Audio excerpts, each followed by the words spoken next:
Hello everybody. For those who don't know me, I'm Peter Rigby.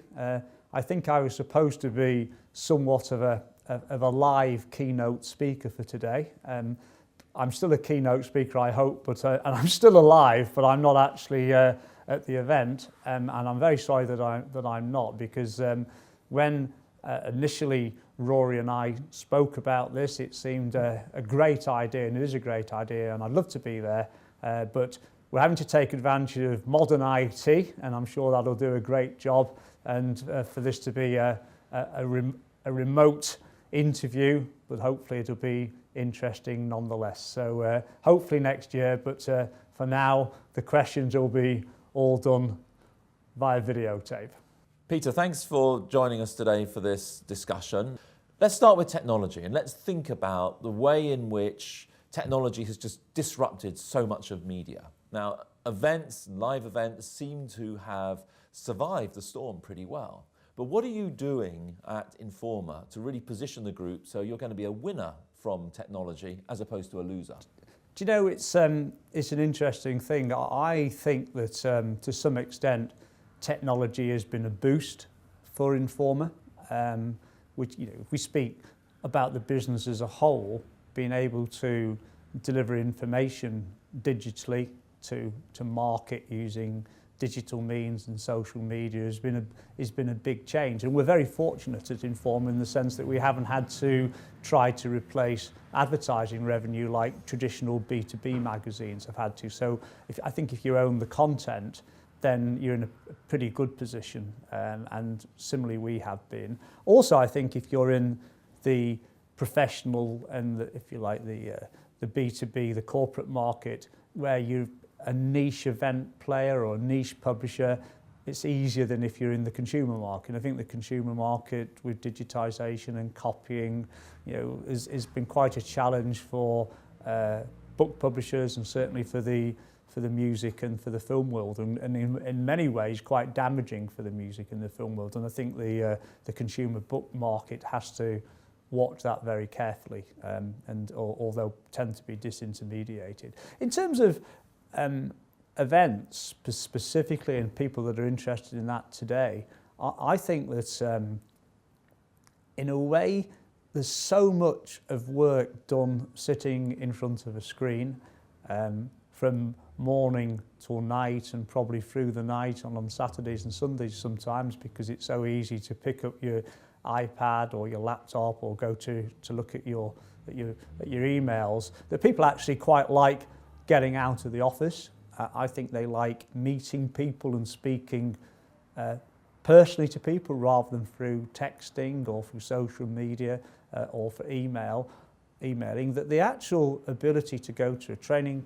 course or to a conference or to an exhibition or trade show is actually exciting. And I think people increasingly find that is a great part of the job, and so different to what they're doing probably for 99% of the time. So structurally, I think thus far, maybe the events businesses have benefited and continue to benefit at least for the time being. I don't think it means that, because of technology. I don't think you need to rest on your laurels. I think it needs not just to be an old-fashioned conference or a training course where people might sit in a classroom for days on end and soak up speeches at the rate of eight a day, hour after hour, because I actually think people find that concentration quite difficult, and I do sometimes if I go to events. So it's got to be a different, more exciting, innovative event rather than perhaps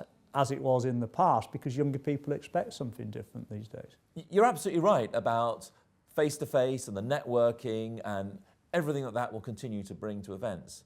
But what about the fact that information's just being commoditised by the internet? How are organisers going to cope with that, and what are you going to do about it? I think it's a threat if you don't challenge it. You know, I guess if we think about information as information and news, it's pretty commoditised. If we think about information as training, then you can be trained through computer-based training or distance learning or internet-based training of one sort or another.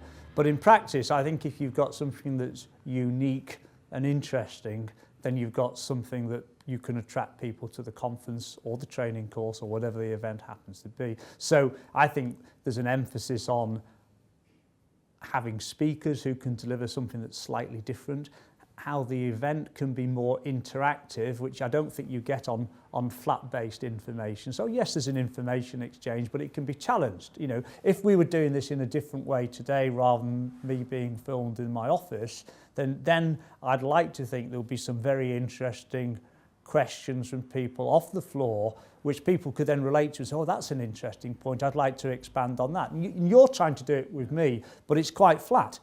But in a live environment where people say, well, I see what you're saying, but I think you could do it in a slightly different way, or I know where we're going with technology, or I know where we're going with that bit of legal reform, but then I think that's what the conference can do. That's why the live conference has got a lot going for it. And that's why even the idea of virtual conferences or online conferences, I think falls down because it still doesn't have that human interaction that a proper event has. Yeah, so the value is in the interaction to a great extent. Absolutely. Yeah.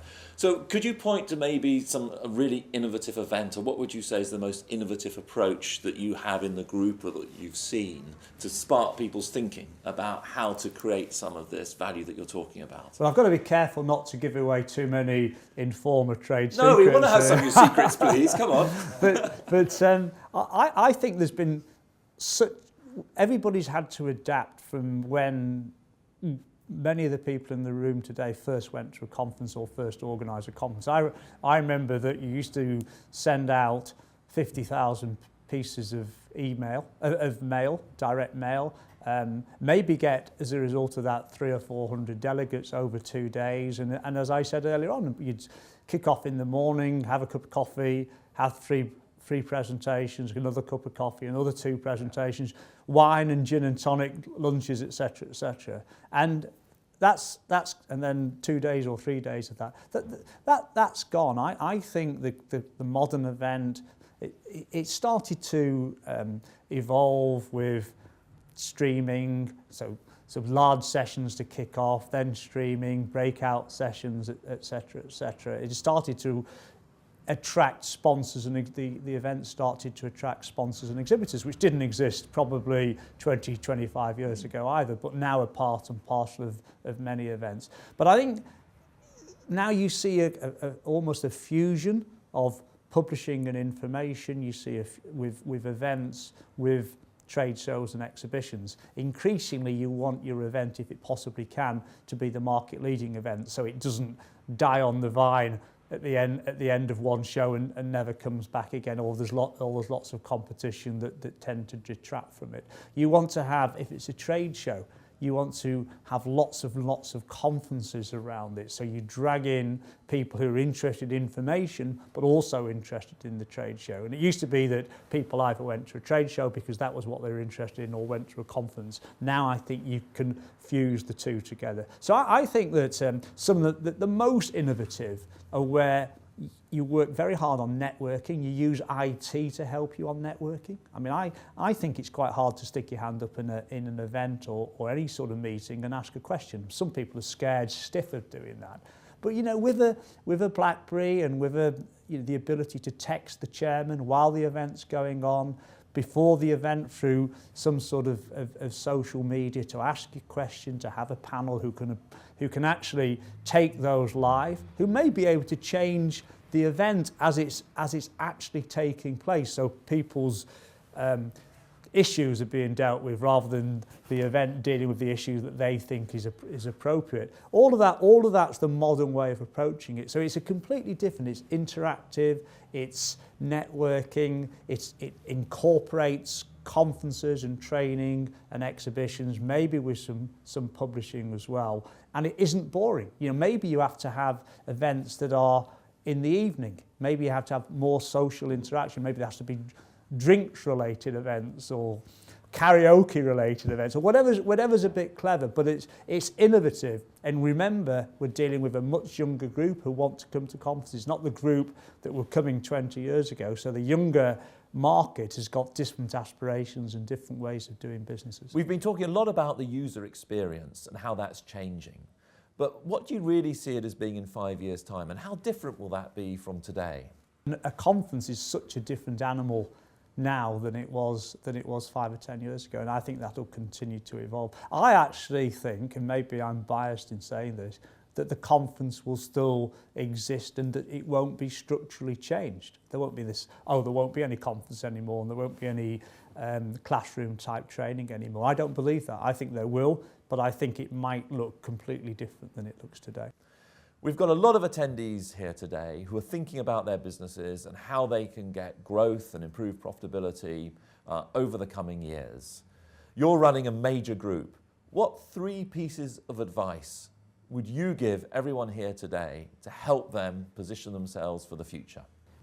I mean, 3 quite simple things would be innovative and entrepreneurial. Try to create market-leading events, ones that you can ring fence and which incorporate lots of different formats and media formats. And lastly, listen to your customer. Find out what people want and change your program. I mean, we used to years ago do research and decide what was interesting, who ought to be the speakers, etc., etc. But it had to be on a relatively small platform because that's all the time we'd have. Now you've got the opportunity to talk to a lot of people, to have large groups who feel actually part of the event. They, whether they actually end up attending the event or not. And I think technology enables you to do that. Peter Rigby, thank you very much for joining us today. It's been really useful to have your insights, and we'll look forward to seeing you in person here next year. Thank you very much indeed.